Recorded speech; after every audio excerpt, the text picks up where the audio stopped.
গতকাল বনগাঁ থেকে পাকিস্তানি জঙ্গি ধরা পড়েছে। দুই জঙ্গি নাম শুনলে অবাক হয়ে যাবেন, দুজনই হিন্দু।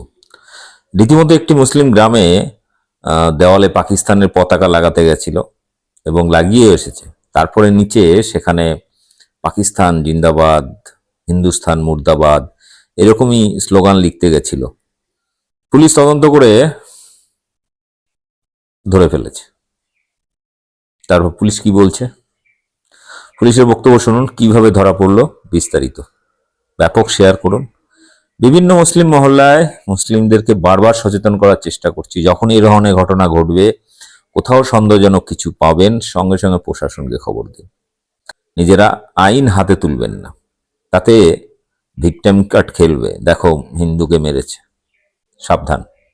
এবং এই ধরনের যারা জঙ্গি বিভিন্ন জায়গায়, এরা পাকিস্তানের পতাকা পাচ্ছে কোথায়?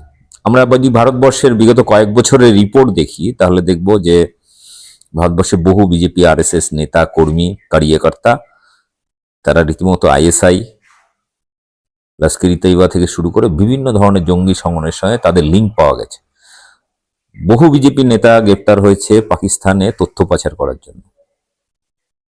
এই জন্য ওদের কাছে সবকিছু থাকে, অস্ত্র শস্ত্র, পাকিস্তানি পতাকা, সবকিছু। যে কোনো মুসলিমকে ফাঁসানোর জন্য যথেষ্ট পরিমাণে মজুত রয়েছে তাদের কাছে। ফলে সাবধান।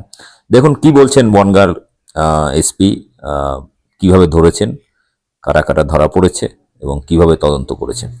ভিডিওটি ব্যাপক শেয়ার করুন। আমার চ্যানেল বং নিউজ লাইভ অবশ্যই সাবস্ক্রাইব করে রাখুন, কাজে লাগবে। প্রথমে সবাইকে নমস্কার। আপনাদেরকে আমরা জানাতে চাইছি যে গতকাল রাত্রে গোপালনগর থানায় আকাইপুর রেলওয়ে স্টেশনে কাছে একটা শৌচাগার রয়েছে, ওখানে আমরা পাকিস্তানি যে জাতীয় ফ্ল্যাগ আছে ওটা আমরা ওখানে পেয়েছিলাম। পরবর্তীকালে সোর্স ইনফরমেশন লাগিয়ে বিভিন্ন ইন্টেলিজেন্স ইউজ করে আমরা যারা এটা লাগিয়েছিলেন ওদের আমরা খোঁজ পাই। তারপরে জানা গেছে যে ওখানকারই স্থানীয় বাসিন্দা গোপালনগর থানায় দুজন নাম হচ্ছে, একজন চন্দন মালাকর, বয়স হচ্ছে 23, একটা নাম হচ্ছে প্রজ্ঞাজিৎ মন্ডল। ইচ্ছাকৃত ভাবে ইন্টেনশন এটা উনি ওটা কাজ করেছিলেন। তারপরে এটাও জানা গেছে যে ফ্ল্যাগটা ওখানে পাকিস্তানি লাগানো আছে, এটাও ওদের ধারণা ছিল, কনস্পিরেসি ছিল যে ওখানে লেখা হবে হিন্দুস্তান মুর্দাবাদ, পাকিস্তান জিন্দাবাদ। কমিউনাল ডিসহারমনি পেদা করার জন্য ওটা এই কাজটা করতে চলেছিল। পুলিশ টাইমলি ইনফরমেশন পেয়ে ওদেরকে অ্যারেস্ট করা হয়। ওরা এই কথাটা কনফেস করেছে, আমাদের কাছে ম্যাটেরিয়াল এভিডেন্সও আমরা পেয়েছি। স্পেসিফিক কেসে আমাদেরকে অ্যারেস্ট করে আজকে আমরা লন্ডন কোর্টে ফরওয়ার্ড করছি এন্ড পিসি ডিমান্ড করছি।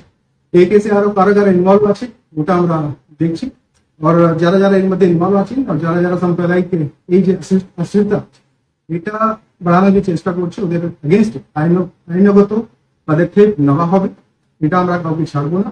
অ্যান্ড আপনাদের মাধ্যম হিসাবে আমি শুধু একটা সেন্সিটাইজ করতে চাই, যে কোনো রিউমার আপনারা গুজবে কান দেবেন না। আমাদের যে স্থানীয় বাসিন্দারা রয়েছে ওটা নিজে রিজনটা যেন ইউজ করে, আর যদি কোনো আপনাদের কাছে ইনফরমেশন থাকে পুলিশ সঙ্গে শেয়ার। Thank you sir.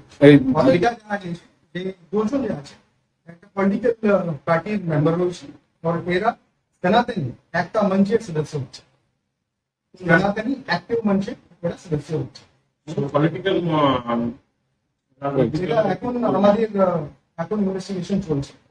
দুজন যে নাম আমি বললাম, চন্দন মালাকর অ্যান্ড প্রজ্ঞাজিৎ মন্ডল, দুজনকে অ্যারেস্ট করা আমরা সেই কোর্টে ফরওয়ার্ড করছি। তারপরে যারা যারা আরো এই কনস্পিরেসির মধ্যে ইনভলভ আছে, কমিউনিটি এখানে কাজা করার চেষ্টা করছে বা সেটা নেওয়ার চেষ্টা করছে, ওটা আমরা আইনগত পদক্ষেপ নেওয়া। এদের বাড়ি কোথায়? পিসি ডেফিনেটলি চাই। এদের বাড়ি কোথায়? গোপাল গোপাল মাঠ। লোকাল।